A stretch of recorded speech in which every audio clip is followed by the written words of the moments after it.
One of the unexpected side effects of a global pandemic is that it changes what we can hear. It turns out that having billions of people sheltering in their homes has an enormous impact on how the world sounds.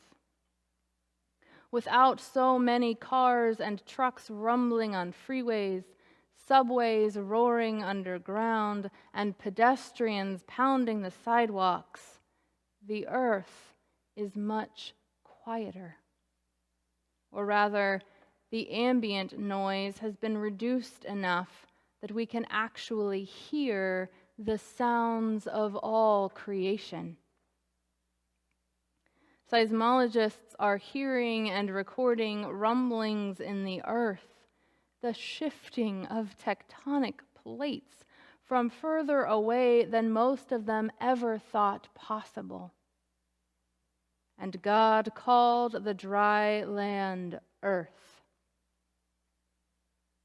Whales apparently evidence a drop in stress hormones when the oceans become quieter from the reduction in shipping. City dwellers in every major metropolitan area are reporting the sound of birdsong from birds they had no idea still lived in their area. God created the great sea monsters and every winged bird of every kind. Coyotes have been heard howling from Golden Gate Park. With a reduction in pollution, bees can smell pollen from further away. Their swarms have been heard roaring in new and sometimes surprising places. God made the wild animals of the earth of every kind and everything that creeps. And God saw that it was good. God has always heard the sounds of all creation, has since the beginning been in relationship with all that God brought into being. The first thing that we find in our scriptures about God is that this God who creates is a God of community. From all time, the Spirit of God, I've said this before, this word wind, pneuma, is the breath, the Spirit of God who hovers over the face of the waters. God speaks, sending out God's word, the Word who becomes incarnate in Jesus the Christ. The God we encounter in creation is a God of mutuality. God exists within God's own self as self-emptying relationship. The one who speaks, the word that is spoken, the breath that is sent forth, one God in divine community. The 3 and 1 and 1 in 3 is a mystery far beyond our comprehension. And still, somehow, it reveals to us that God's essence is interdependent relationship, and that this interdependence is generative. The loving relatedness of God overflows, pours out into all creation. Then God said, "Let us make humankind in our image." It is this relational God who creates human beings in the divine likeness. We are created in the self-giving, interconnected, loving image of God. And then God invites us to see with God the goodness of creation from our place within it. We are inherently connected one to another in a common humanity.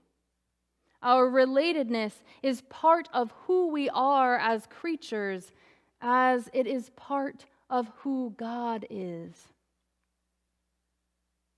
Friends, I know it flies in the face of everything our culture tries to tell us, but I actually think that when we extol the virtue of individualism, when we insist on our own autonomy, when we set the goal of not needing to depend on anyone else, we violate the image of God in one another and in ourselves. There are voices literally crying out in our streets. The voices of our siblings of color who have long been broken and oppressed.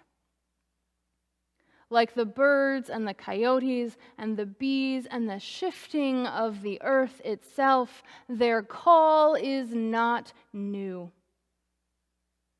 But for some of us, we have allowed other noise to drown out their voices.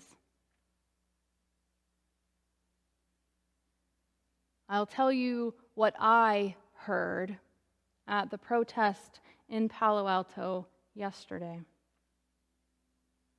I heard names. George Floyd and Breonna Taylor and Ahmaud Arbery, yes.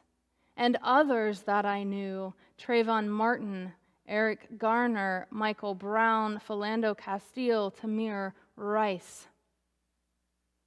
And I heard names I did not know. Dante Hamilton, John Crawford, Laquan McDonald, Tony Robinson, Eric Harris, and so many, many more. Stories I had not heard. I heard a young black man talk about how his parents had been telling him since he was 8 years old not to walk with his hoodie up, to keep it down so he didn't look like a threat, so that a hoodie was not the last thing covering his body before a coffin was. I heard the deep cry of lament, the fear lived every day that he would walk out of his house and leave his mama with nothing left of him but the hashtag of his name.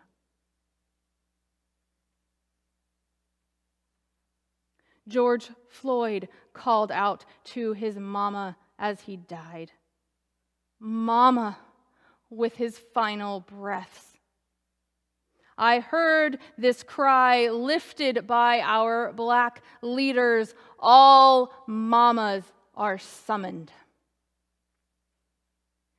This is not to discount dads, siblings, neighbors, friends, but I heard the plea to care about black lives as much as if they were my own children, because that is the call, to recognize that every human being is my own family. Every person interconnected in God's loving embrace.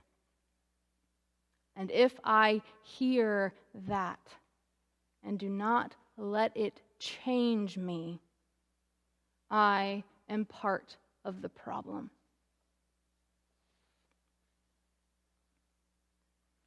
There is a lot of work to be done. We have violated God's creation and abused one another. There is no quick fix here. We need to hear the stories and learn of our own complicity, listen to what needs to change, and advocate for just policies.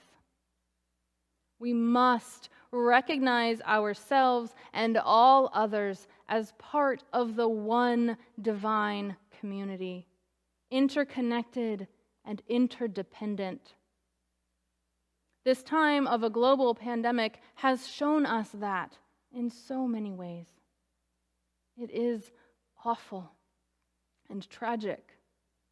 And there are ways in which it is helping us to hear what we have not heard clearly before, to notice and consider how we move forward. This space opening up, a loud and collective call to pay attention to oppression in this country, might help us begin to heal. We have to choose another way. We are called to participate with God to recreate this world. We can live as self-emptying people, pouring ourselves into relationship, building mutual love and respect. May we hear God calling out to us to see and restore the goodness God intends for all people. As human beings made in the likeness of God, may we together live out the generative, life-giving love of the Trinity. May we see the image of God in one another, and finally hear the cry for justice.